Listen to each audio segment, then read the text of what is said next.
5 दिसंबर 2024 प्रातः मुरली। ओम शांति। बाप दादा मधुबन। बाबा ने कहा, मीठे बच्चे, तुम्हें जो भी ज्ञान मिलता है उस पर विचार सागर मंथन करो। ज्ञान मंथन से ही अमृत निकलेगा। आज का प्रश्न है, 21 जन्मों के लिए माला माल बनने का साधन क्या है? उत्तर, ज्ञान रत्न। जितना तुम इस पुरुषोत्तम संगम युग पर ज्ञान रत्न धारण करते हो उतना माला माल बनते हो। अभी के ज्ञान रत्न वहाँ हीरे जवाहरात बन जाते हैं। जब आत्मा ज्ञान रत्न धारण करे, मुख से ज्ञान रत्न निकाले, रत्न ही सुने और सुनाए, तब उनके हर्षित चेहरे से बाप का नाम वाला हो, आसुरी गुण निकले, तब माला माल बने। ओम शांति। बाप बच्चों को ज्ञान और भक्ति पर समझाते हैं। यह तो बच्चे समझते हैं कि सतयुग में भक्ति नहीं होती, ज्ञान भी सतयुग में नहीं मिलता। श्री कृष्ण ना भक्ति करते हैं ना ज्ञान की मुरली बजाते हैं। मुरली माना ज्ञान देना, गायन है ना मुरली में जादू, तो ज़रूर कोई जादू होगा ना। सिर्फ मुरली बजाना यह कॉमन बात है। फ़कीर लोग भी मुरली बजाते हैं, इसमें तो ज्ञान का जादू है। अज्ञान को जादू नहीं कहेंगे। मनुष्य समझते हैं श्री कृष्ण मुरली बजाता था, उनकी बहुत महिमा करते हैं। बाप कहते हैं श्री कृष्ण तो देवता था, मनुष्य से देवता, देवता से मनुष्य, यह होता ही रहता है। देवी सृष्टि भी होती है तो मनुष्य सृष्टि भी होती है। इस ज्ञान से मनुष्य से देवता बनते हैं। जब सतयुग है तो यह ज्ञान का वर्षा है। सतयुग में भक्ति होती नहीं, देवता जब मनुष्य बनते हैं तब भक्ति शुरू होती है। मनुष्य को विकारी, देवताओं को निर्विकारी कहा जाता है। देवताओं की सृष्टि को पवित्र दुनिया कहा जाता है। अभी तुम मनुष्य से देवता बन रहे हो। देवताओं में फिर यह ज्ञान होगा नहीं। देवताएं सदगति में हैं, ज्ञान चाहिए दुर्गति वालों के लिए। देवताएं सदगति में हैं, ज्ञान चाहिए दुर्गति वालों को। इस ज्ञान से ही देवी गुण आते हैं। ज्ञान की धारणा वालों की चलन देवताई होती है, कम धारणा वालों की चलन मिक्स होती है। आसुरी चलन तो नहीं कहेंगे। धारणा नहीं तो हमारे बच्चे कैसे कहलाएंगे? बच्चे बाप को नहीं जानते तो बाप भी बच्चों को कैसे जानेंगे? कितनी कच्ची कच्ची गालियाँ बाप को देते हैं। भगवान को गाली देना कितना खराब है। फिर जब वह ब्राह्मण बने तो गाली देना बंद हो जाता है। तो इस ज्ञान का विचार सागर मंथन करना चाहिए। स्टूडेंट विचार सागर मंथन कर ज्ञान को उन्नति में लाते हैं। तुमको यह ज्ञान मिलता है, उस पर अपना विचार सागर मंथन करने से अमृत निकलेगा। विचार सागर मंथन नहीं होगा तो क्या मंथन होगा? आसुरी विचार मंथन, जिससे किचड़ा ही निकलता है। अभी तुम ईश्वरीय स्टूडेंट हो, जानते हो मनुष्य से देवता बनने की पढ़ाई बाप पढ़ा रहे हैं। देवता तो नहीं पढ़ाएंगे। देवताओं को कभी ज्ञान का सागर नहीं कहा जाता है, बाप ही ज्ञान का सागर है। तो अपने से पूछना चाहिए, हमारे में सभी देवी गुण हैं, अगर आसुरी गुण हैं तो उसे निकाल देना चाहिए, तभी देवता बनेंगे। अभी तुम हो पुरुषोत्तम संगम युग पर पुरुषोत्तम बन रहे हो तो वातावरण भी बहुत अच्छा होना चाहिए। छीछी बातें मुख से नहीं निकालनी चाहिए, नहीं तो कहा जाएगा कम दर्जे का है। वातावरण से झट पता पड़ जाता है, मुख से वचन ही दुख देने वाले निकलते हैं। तुम बच्चों को बाप का नाम बाला करना है, सदैव मुखड़ा हर्षित रहना चाहिए, मुख से सदैव रत्न ही निकले। यह लक्ष्मी नारायण कितने हर्षित मुख है। इनकी आत्मा ने ज्ञान रत्न धारण किए थे, मुख से यह रत्न निकाले थे, रत्न ही सुनते सुनाते थे। कितनी खुशी रहनी चाहिए। अभी तुम जो ज्ञान रत्न लेते हो वह फिर सच्चे हीरे जवाहरात बन जाते हैं। 9 रत्नों की माला कोई हीरे जवाहरात की नहीं, इन चेतन रत्नों की माला है। मनुष्य लोग फिर वह रत्न समझ अंगूठियाँ आदि पहनते हैं। ज्ञान रत्नों की माला इस पुरुषोत्तम संगम युग पर ही बनती है। यह रत्न ही 21 जन्मों के लिए माला माल बना देते हैं, जिसको कोई लूट न सके। यहाँ पहनो तो झट कोई लूट लेवे।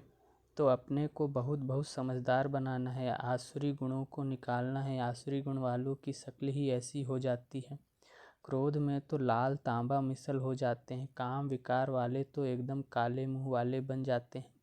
श्री कृष्ण को भी काला दिखाते हैं ना, विकारों के कारण ही गोरे से सावरा बन गया। तुम बच्चों को हर एक बात का विचार सागर मंथन करना चाहिए। यह पढ़ाई है बहुत धन पाने की। तुम बच्चों का सुना हुआ है, क्वीन विक्टोरिया का वजीर पहले बहुत गरीब था, दीवा जलाकर पढ़ता था, परंतु वह पढ़ाई कोई रत्न थोड़े ही है, नॉलेज पढ़कर पूरा पोजीशन पा लेते हैं। तो पढ़ाई काम आई ना कि पैसा? पढ़ाई ही धन है, वह है हद का, यह है बेहद का धन।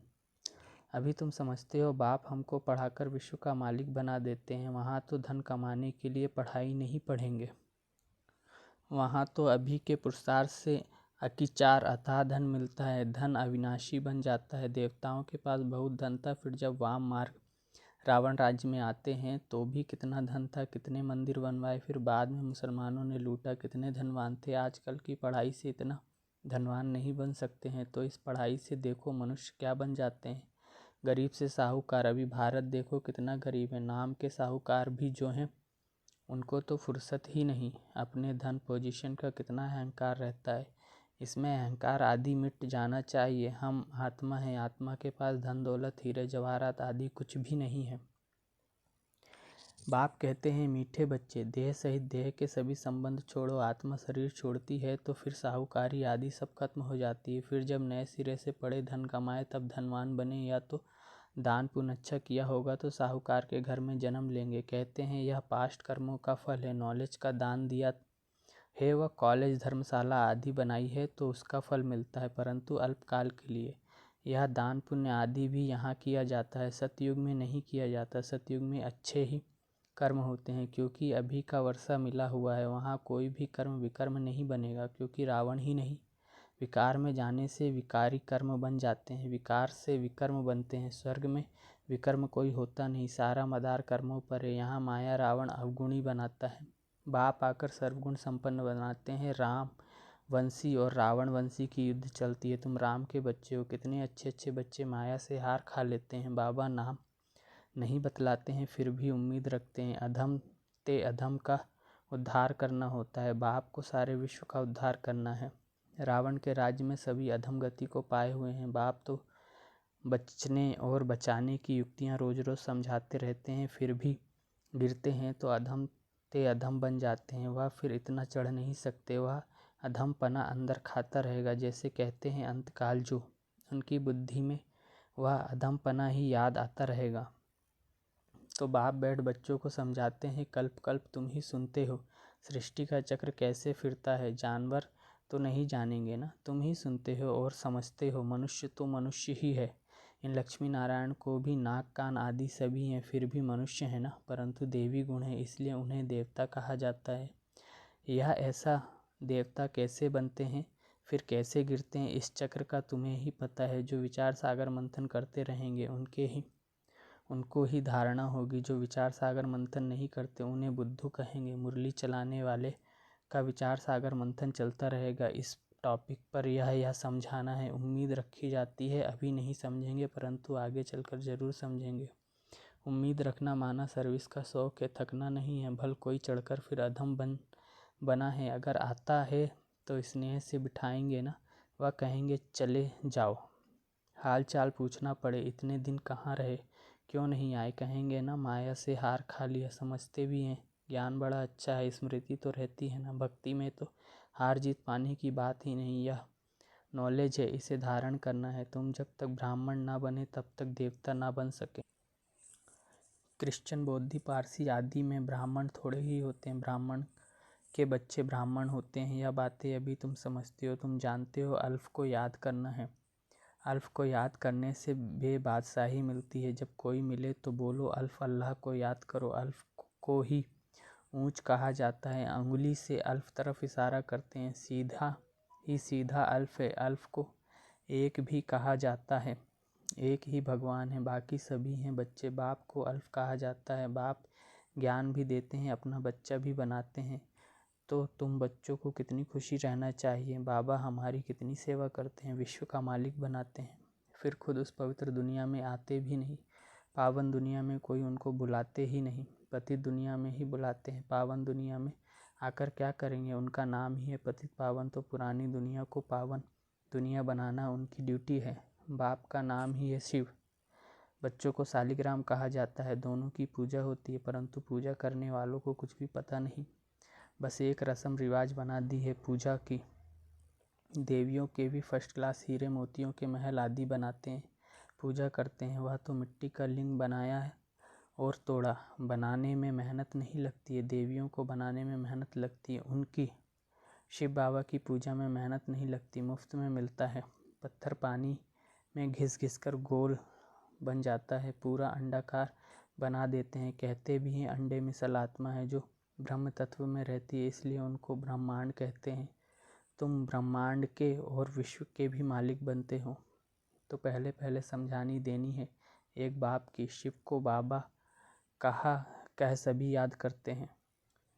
दूसरा, ब्रह्मा को भी बाबा कहते हैं। प्रजापिता है तो सारी प्रजा का पिता हुआ ना, ग्रेट ग्रेट ग्रैंडफादर। यह सारा ज्ञान अभी तुम बच्चों में है। प्रजापिता ब्रह्मा तो कहते बहुत हैं, परंतु यथार्थ रीति जानते कोई नहीं। ब्रह्मा किसका बच्चा है? तुम कहेंगे परमपिता परमात्मा का। शिव बाबा ने इनको अडॉप्ट किया है, तो यह शरीरधारी हुआ ना। ईश्वर की सभी औलाद हैं, फिर जब शरीर मिलता है तो प्रजापिता ब्रह्मा की एडॉप्शन कहते हैं। वह एडॉप्शन नहीं। क्या आत्माओं को परमपिता परमात्मा ने अडॉप्ट किया है? नहीं, तुमको अडॉप्ट किया है।